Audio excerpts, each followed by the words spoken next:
नमस्कार दोस्तों, मेरा नाम संतोष है। आज जो कहानी मैं आपको सुनाने जा रहा हूँ वो एक खूबसूरत गांव की है जिसका नाम मनोरा होता है।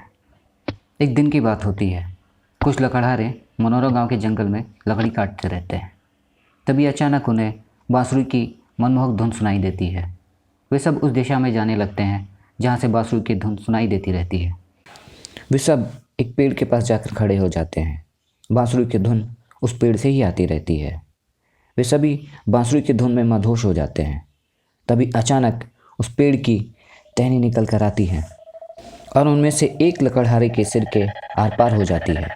ये देख सब लोगों के होश उड़ जाते हैं और वे सब भागने की कोशिश करते हैं, पर उस पेड़ की टहनी उन सब लोगों को एक एक कर पकड़ लेती है और देखते ही देखते किसी के जिस्म को दो हिस्सों में अलग कर देती है और कुछ लोगों को ज़मीन में खींच लेती है। थोड़ी देर पहले जो जंगल संगीतमय हो रखा होता है अब किसी जहन्नुम के नज़ारे से कम नहीं होता। उन लकड़हारों के घर ना पहुंचने पर उनके घर वाले परेशान हो जाते हैं। वे सबसे पहले उन्हें जंगल में तलाश करते हैं। फिर उनके ना मिलने पर वे सब मिलकर गांव के सरपंच के पास जाते हैं और अपनी समस्या को रखते हैं। सरपंच तय करता है वो एक दल बनाकर खोए हुए लकड़हारों को ढूंढेगा। सरपंच दल की गठन करता है और उस दल के लोगों को कहता है, चाहे कुछ भी हो जाए तुम्हें खोए हुए लकड़हारों का पता किसी भी हाल में करना ही होगा। दल के सारे लोग अपना हथियार साथ में लेकर लकड़हारों को ढूंढने निकल पड़ते हैं। वे सबसे पहले लकड़हारों को जंगल के आसपास ढूंढते हैं, पर लकड़हारों का कोई भी निशान न मिलने पर सब तय करते हैं कि वो जंगल के अंदर तक जाएंगे और फिर तय अनुसार निकल पड़ते हैं। उन लोगों को लकड़हारों को ढूंढते हुए शाम हो जाती है।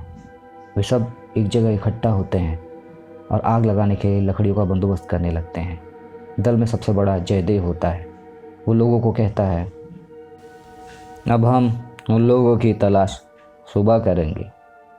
उन लोगों ने अपने साथ कुछ राशन लाया होता है, उसे बांट कर वे खाने लगते हैं। ठंड होने के कारण सभी लोग आग के सामने बैठ जाते हैं और इधर उधर की बातें करने लगते हैं।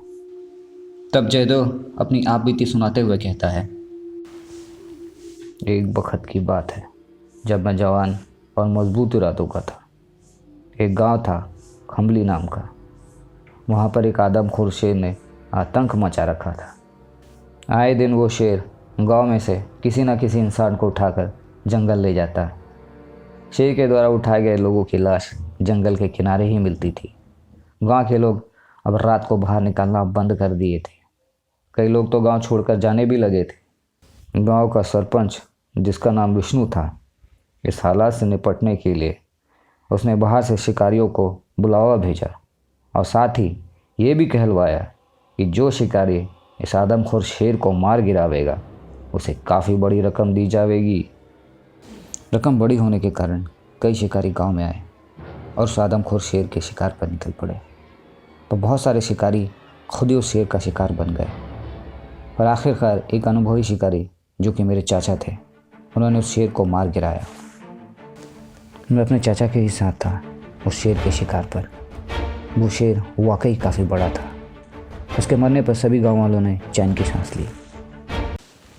अब दल के सारे लोग सोने लगते हैं। आधी रात को उस दल का एक व्यक्ति जाग उठता है। उसके उठने का कारण वही संगीत होता है जो पहले गुम हुए लकड़हारों को सुनाई दिया होता है। वो व्यक्ति अपने साथ सो रहे लोगों को उठाने की कोशिश करने लगता है, पर सब लोग दिन भर लकड़हारों को ढूंढते हुए थक गए होते हैं, इसलिए उसकी बात पर कोई भी ध्यान नहीं देता। उस संगीत में अजीब सी कशिश होती है। वो व्यक्ति अपने आप को रोक नहीं पाता और धीरे धीरे उस आवाज़ की ओर अपने कदम बढ़ाने लगता है। लगभग आधा किलोमीटर चलने के बाद वो उस पेड़ के पास पहुंच जाता है जहां से वो संगीत सुनाई देता रहता है। वो व्यक्ति पेड़ के सामने खड़े होकर उस संगीत का मज़ा लेते हुए मदहोश हो जाता है। फिर अपने घुटनों के बल ज़मीन पर आ बैठता है। उसके सामने देखते ही देखते एक बड़ा सा गुलाब का फूल खिल जाता है। वो व्यक्ति उस गुलाब के फूल को तोड़ने के लिए अपना हाथ बढ़ाता है। तभी उस गुलाब से लाल रंग की दो पतली रस्सियाँ निकलती हैं। वो पतली रस्सी पहले उस व्यक्ति के होठों को प्यार से सहलाती है, फिर अचानक बड़ी तेज़ी से उसके सर के आर पार हो जाती है। उस व्यक्ति का शरीर अब ज़मीन पर आ गिरता है। सुबह होने पर सब लोग उठते हैं और पास में बहती नदी पर जाकर नहा धोकर तैयार होने लगते हैं। जयदेव जो दल में सबसे बड़ा होता है उस व्यक्ति के नाम को पुकारने लगता है। उस व्यक्ति का नाम हुजूद होता है।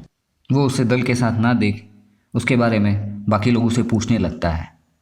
रात को हुजूद के साथ मोहन सोया होता है। वो उसे कहता है कि रात को वो जंगल से आवाज़ आने की बात तो कह रहा था, पर मैंने ध्यान नहीं दिया और सो गया। ये सब सुन जयदेव परेशान हो जाता है। दल के सभी लोग अब हुजूद को जंगल में ढूंढने लगते हैं।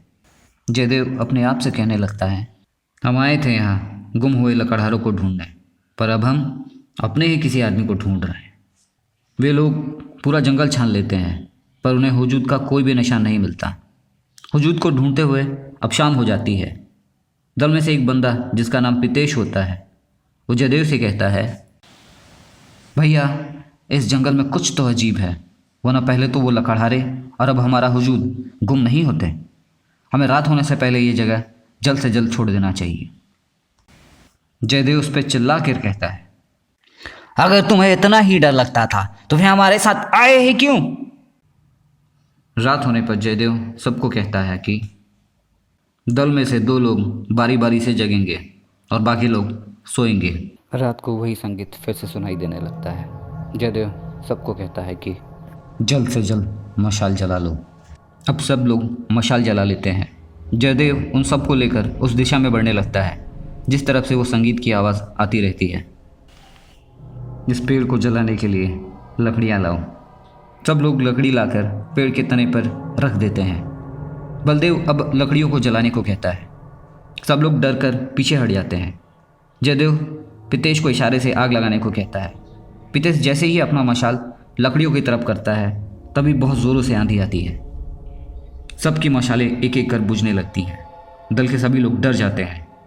सबकी मशालें बुझने के बाद आंधी तुरंत बंद हो जाती है। जयदेव समझ जाता है कि यहाँ ज़रूर अनजानी ताकत का वास है। जयदेव अपने पास रखी कुल्हाड़ी को पेड़ पर दे मारता है। पेड़ से लड़की की रोने की आवाज़ आने लगती है। जयदेव उस पेड़ की तरफ देखने लगता है। तभी अचानक पेड़ की एक बड़ी सी टहनी जयदेव के सीने के पार हो जाती है। दल के लोग ये देख डर कर जंगल में इधर उधर भागने लगते हैं। पर जो गलती उन लोगों ने उस जगह में आके की होती है उसकी कीमत वो अब अपने खून से चुकाते रहते हैं। वो पेड़ एक एक कर सबको अपना शिकार बना लेता है। उस पेड़ की टहनी किसी के जिस्म को 2 हिस्सों में, किसी के हाथ किसी के पाँव को उखाड़कर अलग कर दे रही थी। पितेश किस तरीके से अपना जान बचाकर गांव पहुंचता है। अगर अगला पार्ट देखना चाहते हैं तो कमेंट बॉक्स में कमेंट कीजिएगा।